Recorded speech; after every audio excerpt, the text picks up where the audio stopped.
इसी तरह से जो सबसे इंपॉर्टेंट बात सब कुछ करने के बाद बनती है, जैसा कि मैंने बताया, सब ठीक है सर, हम प्रायोरिटाइज कर देंगे चैप्टर्स को, इतना टाइम देंगे, इस चैप्टर जो इंपॉर्टेंट चैप्टर है उनमें ज्यादा टाइम देंगे, क्या चीजें नहीं करनी क्या करनी ये सब आपने बता दिया। लेकिन सर इन सब के बाद भी सबसे ज्यादा जरूरी है क्या मुझे अपने ऊपर भरोसा रखना पड़ेगा।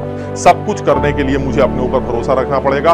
वो भरोसा जो अब तक मैं अपने ऊपर नहीं रख पाया, सर पता नहीं कैसे वो 3 महीने के अंदर मेरे अंदर आने वाला है। वो भरोसा आपको रखना पड़ेगा। उसका रीजन सिर्फ एक ही है, कुछ लोग ऐसे हैं जो आप पर भरोसा करके बैठे हैं, वो आपके रिजल्ट का इंतजार कर रहे हैं। अगर उनको रिजल्ट न मिला तो वो उनका भरोसा टूट जाएगा। ऐसा नहीं है कि वो तुम्हारे साथ बातचीत करेंगे, है ना, तुम्हारा गला दबा देंगे, ऐसा तो नहीं, लेकिन जो दिल टूटेगा आप समझ भी नहीं सकते, उसकी भरपाई तो आप कर भी नहीं पाएंगे पूरी जिंदगी। और फिर उस टाइम पर आपको ऐसा लगेगा यार ये क्या गुनाह कर दिया मैंने, थोड़ा सा पढ़ना ही तो था, काश मैं पढ़ लेता तो इतना बुरा ना होता जो मेरे आंखों के सामने।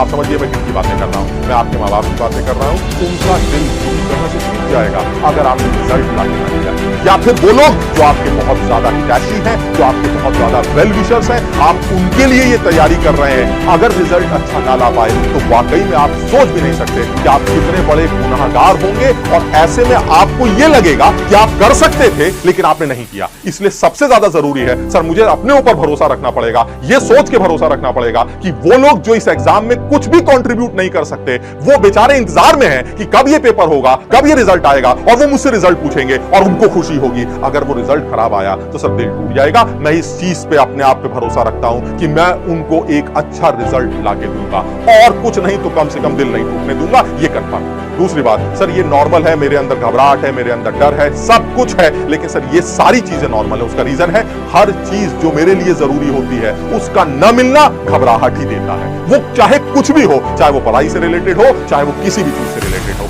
इसलिए मेरे लिए क्योंकि ये चीज जरूरी है सर, मुझे डर लगेगा, मेरे पास घबराहट होगी, लेकिन यही वो डर और घबराहट है जो मुझे मोटिवेट करेगी यार तुझे तो करना है, रात भर जगाएगी, पूरी रात पढ़ाएगी। सर यही वो डर है जो मुझे आगे दौड़ाता है। और जहां तक सवाल है सर टाइम बाउंड प्रैक्टिस, मैंने अभी बोला, इस बात को तो गांठ बांध दो सर। जो एग्जाम के डेट्स हैं, उन एग्जाम्स की डेट में जो 2 शिफ्ट बनाई गई हैं, वो सुबह के 3 घंटे और शाम के 3 घंटे बनाए गए। 9 से 12 और लगभग 2 से 5 मान लेते हैं, या 2.5 से 5.5, या फिर 3 से 6 मान लेते हैं। यानी 9 से 12 और 2 से 6 सर ये वो टाइम होगा जब मुझे पूरे टाइम कुर्सी पर बैठ के पढ़ाई करनी है। क्योंकि सर मुझे वो 3 घंटे कैसे बैठे जाते हैं ये सीखना है सर, उस प्रेशर के अंदर आना है सर, उस टाइम बाउंड स्टडी को करना है सर, वो प्रेशर महसूस करना है जो प्रेशर मैं एग्जाम के सेंटर हॉल में करूंगा। सर ये सारी चीजों की जब तक प्रैक्टिस नहीं होगी सब कुछ नया लगेगा, आधा दिमाग तो इसी में निकल जाएगा कि यार ये मेरे साथ हो क्या रहा है एग्जामिनेशन हॉल में। इसलिए पहले से उस चीज को तैयार करो, उस चीज की तैयारी करो सर, इसमें भी कोई शक नहीं है। सब कुछ करने के बाद अगर आपने ये ना सोचा कि चल क्या रहा है, आपने हर दूसरे तीसरे दिन अपने आप को मैप नहीं किया, अपने आप को स्टीयर नहीं किया, तो सर ऐसे में करेंगे क्या, सब कुछ वैसे ही टाइम निकल जाएगा जैसे अब तक का टाइम निकल गया। हर दूसरे तीसरे दिन 2 मिनट के लिए बैठकर ये सोचना है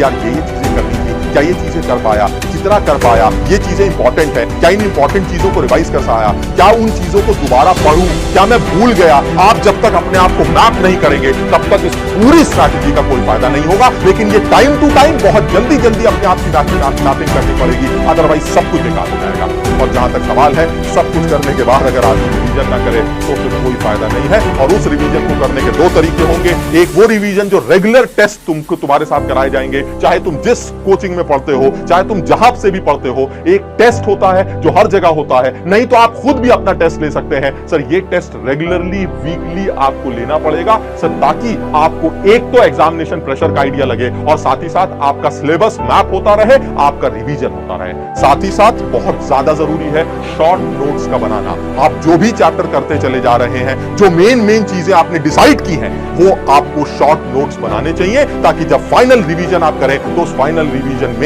आपको सबसे ज्यादा मदद मिले। ये 11 पॉइंट्स ऐसे हैं जो बच्चा सही से फॉलो करता है तो मुझे ऐसा लगता है कि इन पूरे के पूरे 3 महीनों में एक बहुत अच्छा स्कोर कर सकता है। तो मेरा अपना मानना यह है, सब लोग अगर खूब कोशिश करते हैं, सब लोग जम के मेहनत करते हैं, तो ये एग्जाम एक ऐसा एग्जाम है जो किसी भी सूरत में मुश्किल नहीं माना जा सकता।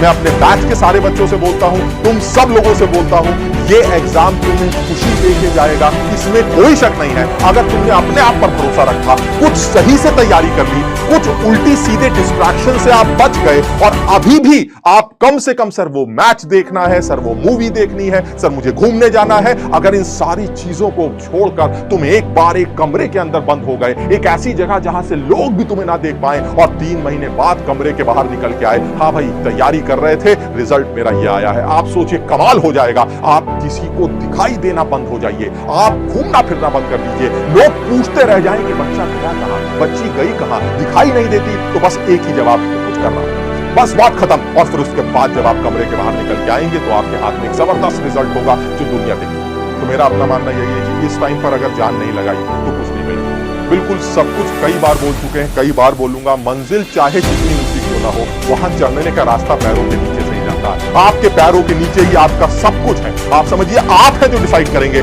आप चढ़ गए तो चढ़ जाएंगे, आपका दिल ना करा तो आप नहीं चढ़ेंगे। सर सारा रास्ता आपके नीचे से जा रहा है, सर आप उसको चढ़ना चाहें तो चढ़ जाइए, नहीं तो छोड़ दीजिए। मेरे हिसाब से कोशिश करने वालों की कभी हार नहीं होती, इसलिए सब लोग दम लगाकर, जोर लगाकर इस एग्जाम की तैयारी करो एक प्रॉपर तरीके से।